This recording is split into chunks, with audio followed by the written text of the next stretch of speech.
ठंड पहले ही काफ़ी बढ़ चुकी थी और अब कभी-कभी बारिश भी होने लगी थी। ठंडी हवा के साथ गिरती बूंदें बदन को और जमा रही थीं और हर गरीब परिवार इस बेरहम मौसम से सहमा हुआ था। कच्ची सड़क के किनारे खड़ी रघु की चाय की दुकान सूनी थी। ठंडी हवा में हाथ कांप रहे थे और वह खाली गिलास समेट रहा था। रघु, बहुत हो गया अब। 3 महीने हो गए कर्ज लिए, ना पैसे लौटाए ना ब्याज दिया। हर बार बहाना बनाता है, पर सच ये है कि मेरा पैसा डूब रहा है। अगर 2 दिन में पैसा नहीं मिला ना, तो तेरी ये दुकान भी जाएगी और झोपड़ी भी। सरकार से बात करके बुलडोजर चलवा दूंगा, तब रोने का मौका भी नहीं मिलेगा। समझ ले, इस दुनिया में गरीब का कोई नहीं होता। सेठ जी, हाथ जोड़कर कह रहा हूं, थोड़ी मोहल्लत दे दीजिए। ठंड बहुत बढ़ गई है, चाय भी कम बिक रही है और दिन भर खड़ा रहने के बाद भी कुछ नहीं बचता। मेरी बेटी बहुत छोटी है, अगर घर उजड़ गया तो हम सड़क पर आ जाएंगे। मैं मेहनत से एक एक पैसा चुका दूंगा, चाहे रात दिन क्यों ना करना पड़े। बस इस बार जान बख्श दीजिए। ठीक है, आज जा रहा हूं, लेकिन फिर आऊंगा और अगली बार कोई बहाना नहीं सुनूंगा। महाजन आया, उसकी तेज नजरों ने डर फैलाया और बिना रुके चला गया। झोपड़ी के अंदर चूल्हा बुझा था। सीता राधा को गोद में लिए बैठी थी और डर से कांप रही थी। रघु, आज भी घर में कुछ नहीं पका और राधा ने कल से ढंग से खाया नहीं है। भूख में वो बार बार रोती है और मेरे पास उसे देने के लिए कुछ नहीं होता। ऊपर से महाजन रोज धमकी देता है। दिल हर समय कांपता रहता है। अगर सच में बुलडोजर आ गया तो हम कहाँ जाएंगे? यही सोच सोच कर रातों को नींद नहीं आती। मुझे भी उतना ही डर लगता है सीता, पर मैं क्या करूं? कर्ज ने मेरी कमर तोड़ दी है। दिन रात मेहनत करता हूं, हाथ जल जाते हैं, आंखें थक जाती हैं, फिर भी कुछ बचता नहीं। बस यही सोचकर खुद को संभाल रहा हूं कि जब तक ये झोपड़ी खड़ी है तब तक हमारी उम्मीद भी जिंदा है और शायद कल कुछ बदल जाए। रात होते होते तेज ठंडी हवा चलने लगी और आसमान में गरजते बादल उनके डर को और गहरा कर रहे थे। रघु, आज हवा कुछ ज्यादा ही सर्द लग रही है और राधा की सांसें भी तेज चल रही हैं। इसके कपड़े बहुत पुराने हो गए हैं, ठंड अंदर तक लग रही है। काश हमारे पास एक मोटी रजाई होती तो बच्ची को चैन मिलता। ये ठंड सिर्फ शरीर को नहीं, इंसान के हौसले को भी धीरे धीरे तोड़ देती है। बारिश आने वाली है सीता। मेरा दिल कह रहा है ये साधारण बारिश नहीं होगी। नदी पहले से ही भरी हुई है और जमीन पानी छोड़ चुकी है। अगर पानी बढ़ा तो हालात बिगड़ सकते हैं। भगवान से बस यही दुआ कर रहा हूं कि आज की रात किसी तरह शांति से कट जाए।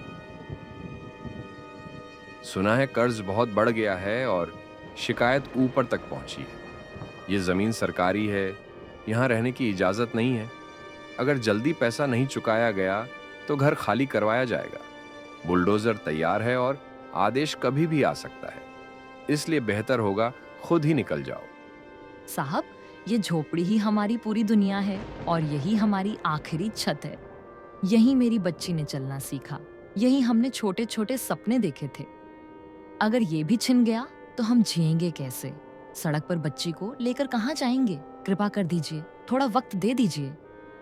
देखो, इसमें मेरा कोई जोर नहीं चलता। गांव वालों ने साफ साफ शिकायत की है कि तुम लोगों ने अब तक उनका पैसा नहीं लौटाया है। ये जमीन भी तुम्हारी नहीं है, उन्हीं की है। इसलिए वे कर्ज के बदले ये जमीन लेना चाहते हैं और झोपड़ी भी तुड़वाने की तैयारी में है। फिर भी तुम्हारी हालत देखकर मैं तुम्हें 1 महीने का और वक्त दे रहा हूं, लेकिन ध्यान रखना, इसके बाद कोई बहाना नहीं सुना जाएगा। शाम ढलते ही बारिश शुरू हो गई। रघु, दिल बहुत घबरा रहा है और मन किसी अनहोनी से कांप रहा है। लगता है आज सब कुछ एक साथ टूट जाएगा।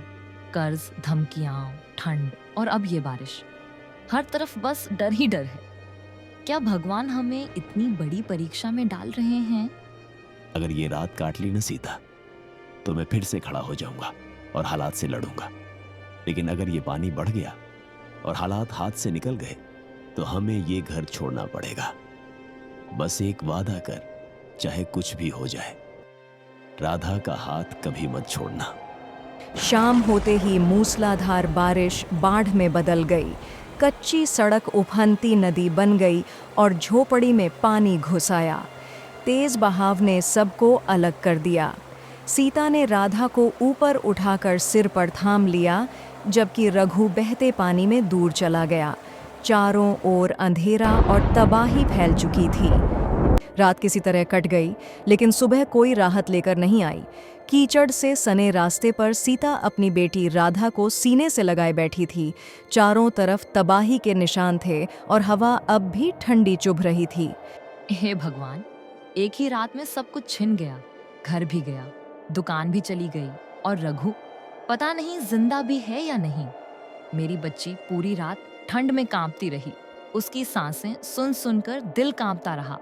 अगर अब भी कोई सहारा नहीं मिला तो ये ठंड इसे मुझसे छीन लेगी। माँ, मुझे बहुत ठंड लग रही है। पैर सुन्न हो गए हैं।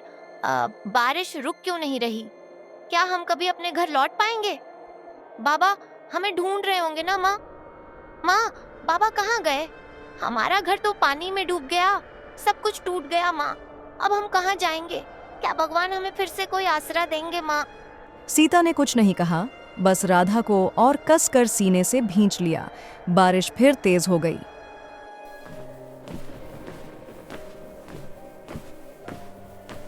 सीता ने एक पक्के घर की दीवार के सहारे राधा को बैठा दिया।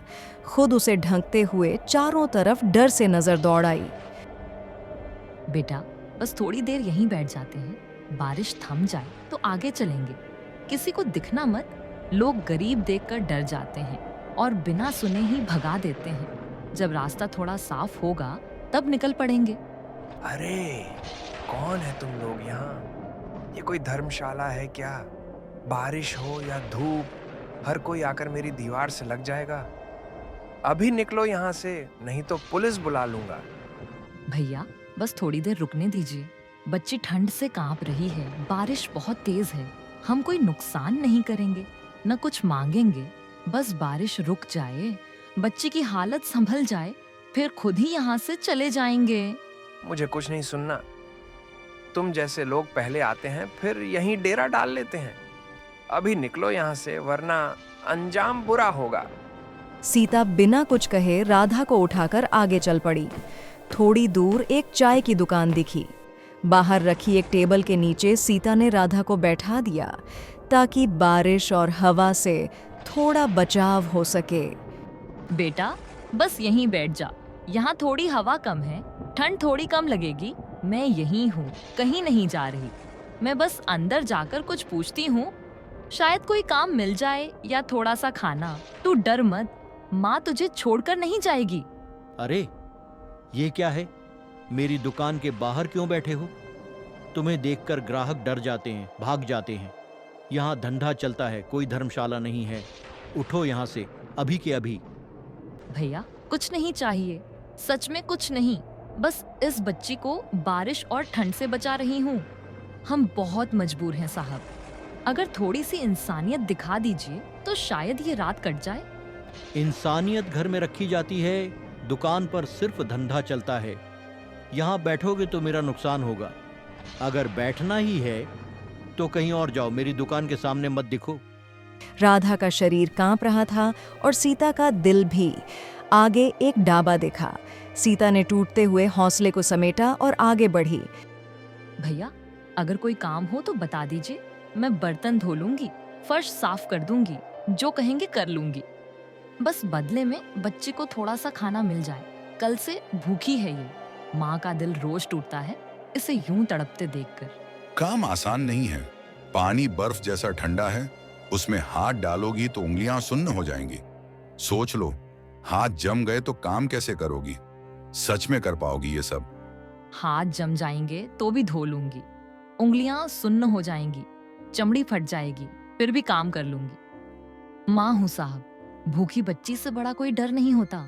अपने दर्द से ज्यादा उसका रोना चुभता है। सीता ठंडे पानी में बर्तन धो रही थी। हाथ सुन्न हो चुके थे, उंगलियां काम नहीं कर पा रही थीं। हाथ सुन्न पड़ चुके हैं, उंगलियां सुन्न हो गई हैं। पता नहीं रघु कहाँ होगा। ठीक तो होगा ना? मैं अकेले सब कैसे संभालूं? मेरा रघु ही तो हमारे घर की नींव था। उसी के सहारे तो सब चलता था। इस ठंड में साड़ी के टुकड़े ओढ़ाकर कब तक बच्ची को संभालूंगी? कब तक झूठा हंसकर उसे दिलासा दूंगी कि सब ठीक हो जाएगा? ये रोटी दया से दे रहा हूं, एहसान समझ कर ले लो। अब यहां मत भटकना। हमारे यहाँ बड़े बड़े लोग खाने आते हैं। तुम्हारा यूं खड़े रहना अच्छा नहीं लगता। यहां से निकलो, आगे जाओ, समझी? सीता ने राधा को अपने पास खींच लिया, रोटियां समेटी और बिना कुछ कहे आगे बढ़ गई। शाम के साथ ठंड और बढ़ती जा रही थी। बारिश भी रौद्र रूप ले रही थी। रास्ते में सीता अपनी बेटी को लेकर एक पेड़ के नीचे बैठ गई। तभी उसकी नज़र एक कुत्ते पर पड़ी जो ठंड से कांप रहा था और उम्मीद भरी आंखों से सीता को देख रहा था। अरे, ये कुत्ता भी बहुत भूखा है, ठंड से बुरी तरह कांप रहा है। हे भगवान, काश मैं कुछ कर पाती। ये बेजुबान भी इस ठंड की मार झेल रहे हैं। ढाबे वाले ने 2 रोटियां दी हैं, एक इसे दे देती हूँ। हाँ माँ, इस प्यारे कुत्ते को रोटी दे दीजिए। ये बहुत भूखा है और इसे ठंड भी लग रही है। इसके पास माँ नहीं है, नहीं तो ये यूं भूखा न रहता। सीता ने चुपचाप कुत्ते को रोटी दे दी। कुत्ता उनके पास बैठकर रोटी खाने लगा। हे भगवान, हम गरीबों के साथ साथ इन बेजुबान जानवरों की भी रक्षा करना। क्या सिर्फ अमीरों को ही खुश रहने का हक है? पता नहीं मेरा रघु कहाँ है। ठीक तो है ना? सब कुछ कैसे संभालूं? मैं थक चुकी हूँ, हार चुकी हूँ। शरीर भी अब साथ नहीं दे रहा और ये बारिश और ठंड हर पल बढ़ती जा रही है। तभी कुत्ते ने सीता के पल्लू को हल्के से खींचा। सीता चौंक गई और उसके पीछे पीछे चलने लगी। कुत्ता उसे एक पुरानी झोपड़ी की ओर ले गया। सीता अंदर गई। सीता और राधा उस पुरानी झोपड़ी में बैठ गईं। सिर के ऊपर छत थी, लेकिन बाहर मूसलाधार बारिश हो रही थी, जिससे ठंड और ज्यादा बढ़ गई थी। माँ, इस प्यारे कुत्ते ने हमें छत दे दी। हम दर दर भटक रहे थे, किसी इंसान ने हमारी मदद नहीं की, लेकिन इस बेजुबान ने हमें शरण दे दी। माँ, मैं इसका नाम रखूं? इसका नाम गुल्लू रखती हूँ। ये नाम ठीक है ना? बेटा, तू बिल्कुल सही कह रही है। इस बेजुबान ने बिना किसी उम्मीद के हमारी मदद की है। बड़े बड़े इंसान भी ऐसे नहीं होते। हाँ बेटा, इसका नाम गुल्लू ही रहेगा और ये अब हमारे साथ रहेगा।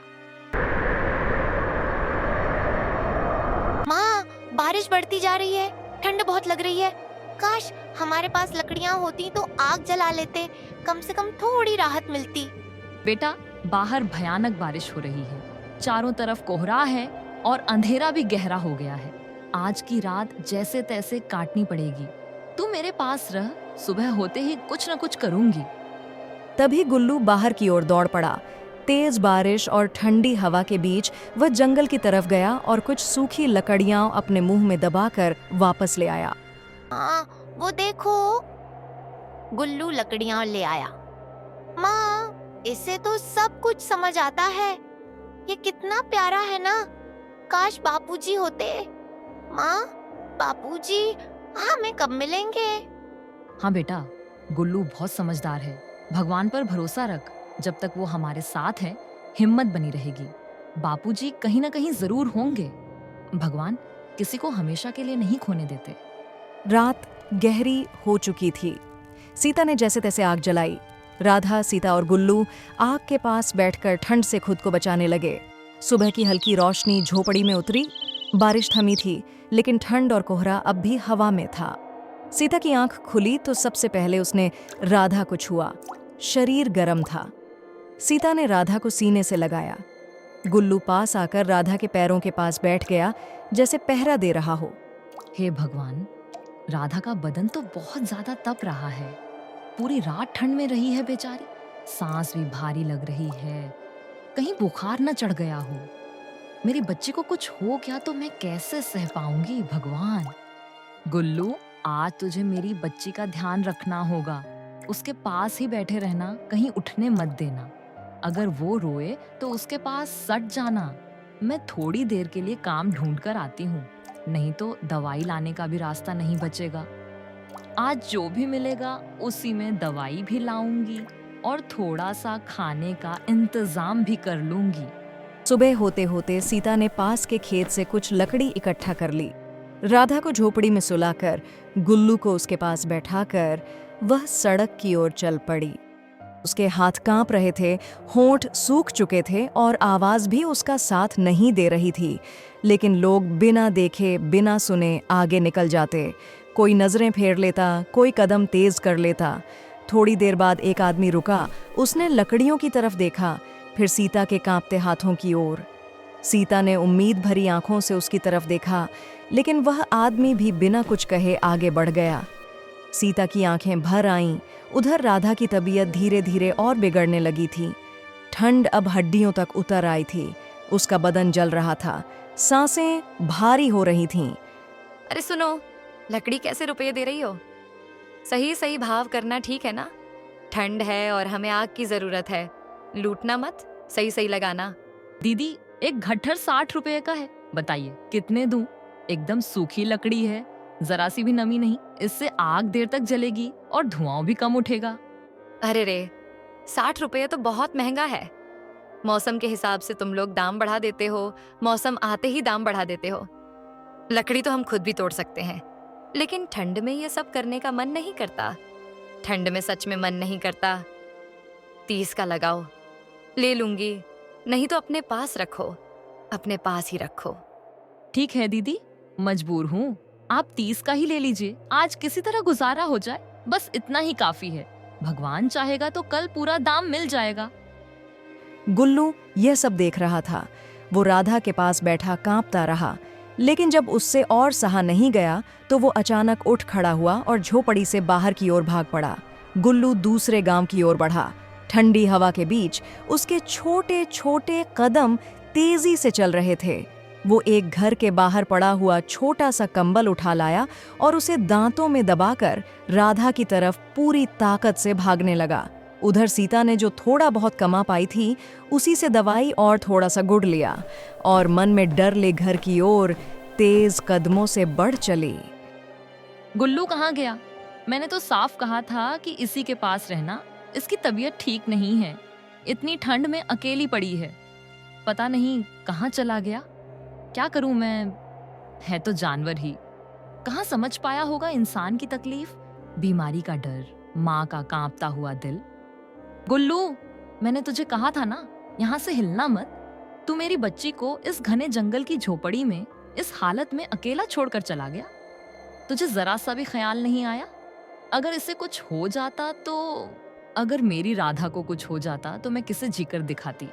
माँ, माँ, उसे डांटो मत, वो मेरे लिए ही गया था।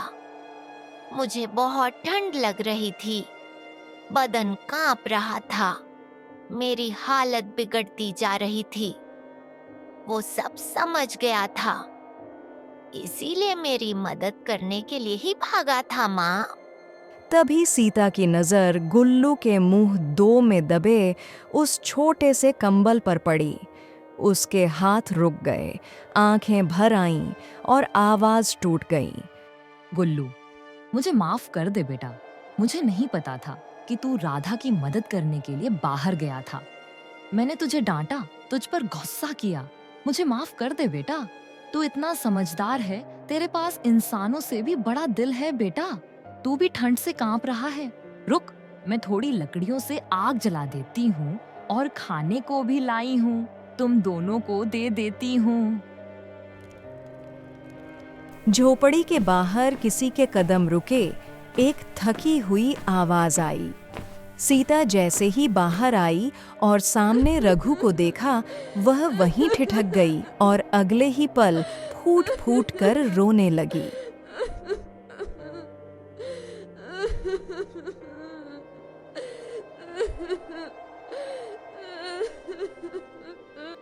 मैं जिंदा हूं सीता। बाढ़ में बह गया था, बहुत दूर निकल गया। उस रात पानी ने सब कुछ छीन लिया, पर किस्मत ने मुझे नहीं। हर दिन बस तुम दोनों का चेहरा आंखों के सामने रहता था। हर सुबह उठकर यही सोचता था कि आज शायद तुम्हें ढूंढ लूं। आज भगवान ने मुझे फिर से तुमसे मिला दिया। रघु, राधा बीमार है, हमारे पास कुछ नहीं। अब डरने की जरूरत नहीं है सीता, बहुत सह लिया तुमने। जब तक मैं सांस ले रहा हूं मेरी बेटी को कुछ नहीं होगा। चाहे मुझे फिर से शून्य से शुरुआत करनी पड़े, लेकिन अब मैं तुम्हें और राधा को अकेला नहीं छोड़ूंगा। रघु, लेकिन तुम यहाँ तक आए कैसे? बाढ़ तो सब कुछ बहा ले गई थी, फिर तुम जिंदा कैसे बचे? उस रात जब बाढ़ आई, एक पेड़ ने मुझे पकड़ लिया था। पूरी रात उसी से लटका रहा, ठंड और पानी से लड़ता रहा। सुबह कुछ गांव वाले मिले, उन्होंने आग जलाकर मेरी जान बचाई। मैं बस तुम्हारा नाम लेता रहा। तभी एक कुत्ता मेरे पास आया, बार बार आगे चलने का इशारा करता रहा। मैं उसके पीछे पीछे चलता आया और वही मुझे इस झोपड़ी तक ले आया। शायद भगवान ने उसी के जरिए मुझे तुम्हारे पास पहुंचा दिया। बापूजी, आप वापस आ गए। बापूजी, आप कहाँ चले गए थे? आपके बिना मैं और माँ दर दर भटकते रहे। हर कोई हमें भगा देता था, कोई नहीं था हमारे साथ। हमने सबके ताने सहे। आपके बिना हम कुछ भी नहीं थे। अगर गुल्लू हमारी मदद न करता तो हम इस ठंड और बारिश में मर ही गए होते। अरे गुल्लू कहाँ गया? कहीं नजर नहीं आ रहा। अभी तो यहीं था, अब कहाँ चला गया?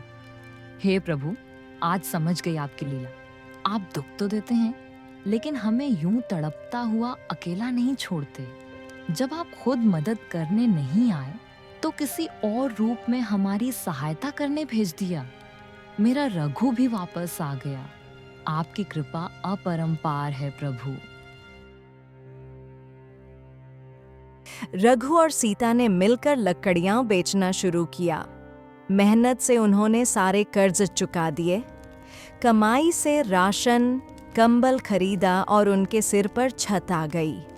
वहीं छत, राशन और कंबल ठंड में उन्हें बचाने लगे।